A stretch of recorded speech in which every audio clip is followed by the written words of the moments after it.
Shalom Bapak Ibu, saudara-saudari yang Tuhan Yesus kasihi.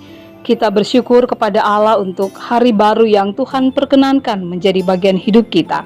Saat ini kita akan membaca Alkitab, di mana pembacaan Alkitab kita terambil dari kitab Keluaran, pasal yang ke-21, ayat yang ke-12 hingga ayat yang ke-14, yang menyatakan, "Siapa yang memukul seseorang sehingga mati, pastilah ia dihukum mati.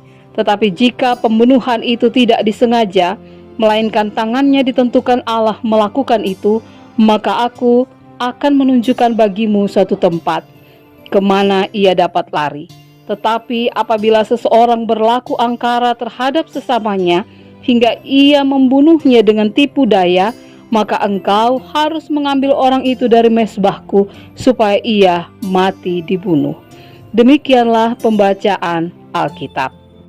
Hukum atau aturan yang dibuat dan ditentukan dalam bacaan di kitab Keluaran pasal 21 ayat 12-14 ini merupakan sebuah aturan yang berhubungan dengan nyawa seseorang. Jika kita membaca dengan baik, kita bisa memahami bahwa setiap orang dalam melakukan tindakan yang berhubungan dengan nyawa seseorang tidak bisa dianggap sepele. Dengan kata lain, jika itu berhubungan dengan nyawa, maka itu artinya urusannya langsung dengan yang empunya kehidupan atau yang empunya nyawa, yaitu Tuhan. Hukum ini dibuat untuk menyatakan bahwa manusia tidak berhak mencabut nyawa sesamanya. Hanya Allah yang berhak menentukan masa hidup seseorang. Ada banyak kisah yang kita dengar atau yang kita baca di mana manusia saling membunuh, bahkan tega membunuh orang tua, anak, juga pasangan hidupnya.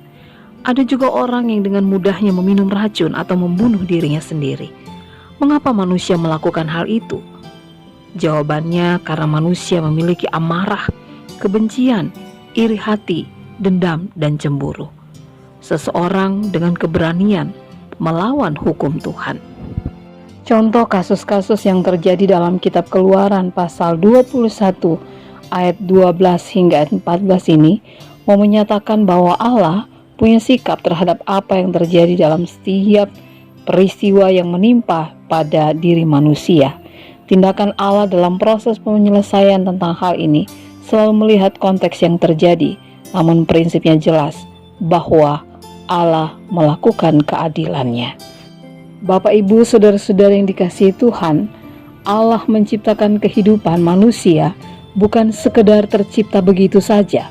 Kehidupan manusia sangat dihargai oleh Allah karena ada dalam tindakan kreatif Allah.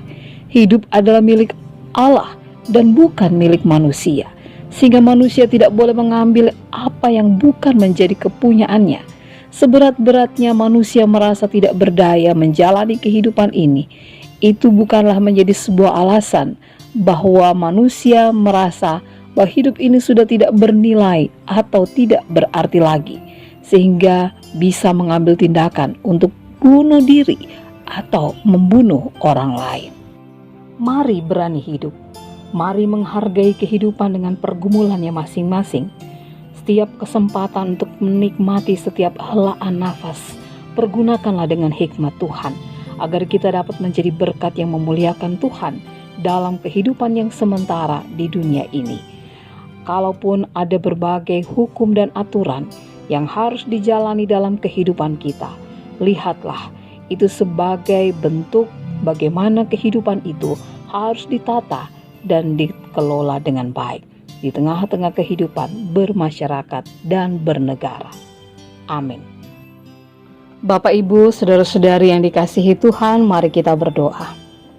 Allah Bapa di surga, Bapa yang mengasihi kami mengucap syukur untuk firman Tuhan yang diperdengarkan kembali kepada kami. Kami mohon tuntunlah kami, pimpinlah kami, dan biarlah firman Tuhan, hikmat Allah, senantiasa menjadi bagian hidup kami.